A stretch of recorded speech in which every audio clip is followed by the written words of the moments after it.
Ei pessoal, meu nome é Jéssica. Hoje nós estamos aqui para falar sobre a reforma da Previdência e suas regras de transição. Todo mundo sabe que a reforma foi promulgada em novembro de 2019, através da Emenda Constitucional número 103.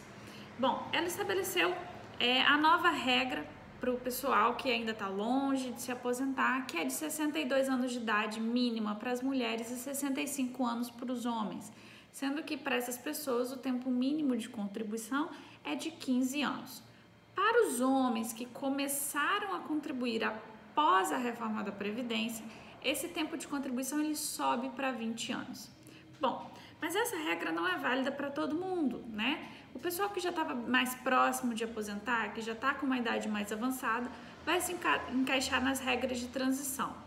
Essas regras de transição servem para balancear, para que as pessoas que já tinham, já estavam próximas de adquirir o seu direito, não o percam completamente.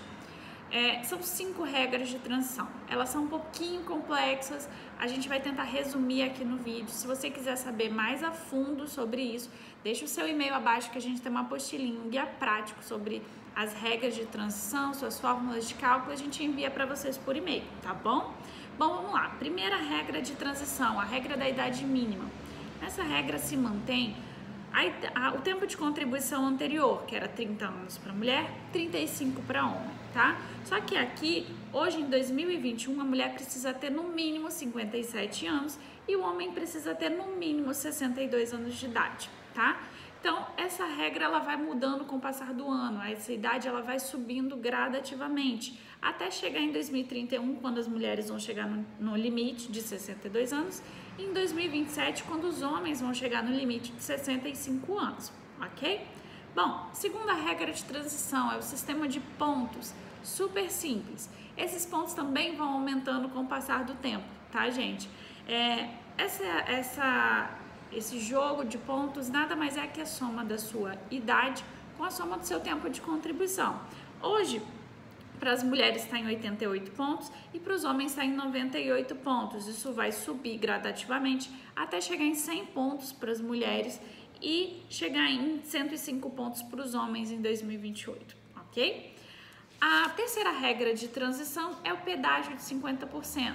Muita gente vai se encaixar nessa regra, tá? O que é? Para aquelas pessoas que faltavam menos de 2 anos para se aposentar, elas se encaixam nessa regra. Ou seja, se uma mulher que precisaria de 30 anos está na data da reforma com 29 anos de contribuição, por exemplo, ela vai precisar pagar um pedágio de 50%, ou seja, metade do tempo que falta para ela contribuir.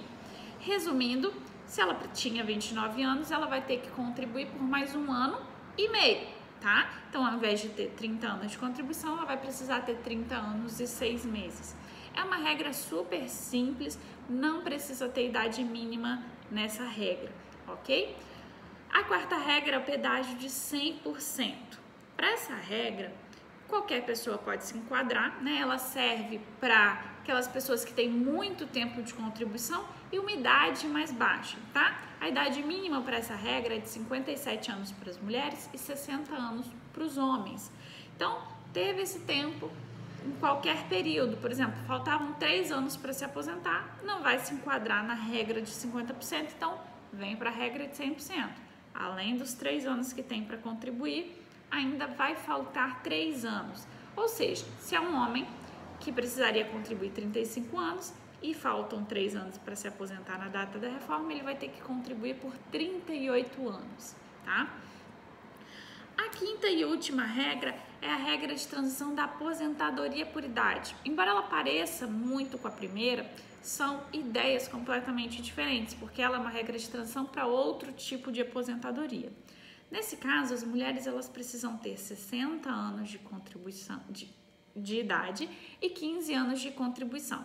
Essa idade para as mulheres ela vai subindo 6 meses a cada ano, ou seja, hoje, 2021, a gente precisa ter 61 anos e 15 anos de contribuição para conseguir aposentar por essa regra. E os homens, nessa regra, não tem transição. Por quê? Porque os homens, na regra anterior e na regra nova, já precisavam de 65 anos e 15 anos. Então, não faria sentido estabelecer uma regra de transição, sendo que a regra, na verdade, na prática não mudou, tá bom?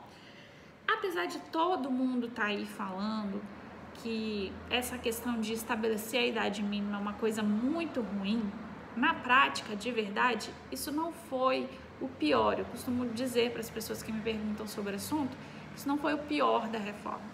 O pior da reforma foi uma coisa que as pessoas, na verdade, não enxergaram muito. Foi a transformação na fórmula de cálculo do benefício. A gente pode fazer um videozinho só sobre isso se vocês quiserem, tá? Mas isso chega a diminuir o valor em normalmente até 30% do valor que a pessoa receberia na regra anterior.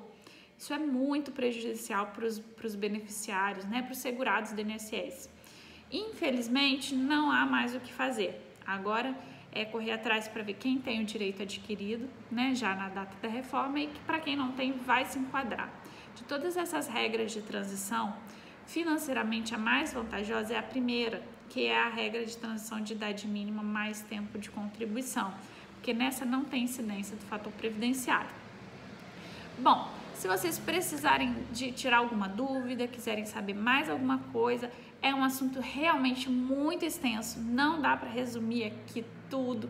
Então, se precisar tirar alguma dúvida, alguma coisa, a gente está aí à disposição. Um abraço e até a próxima!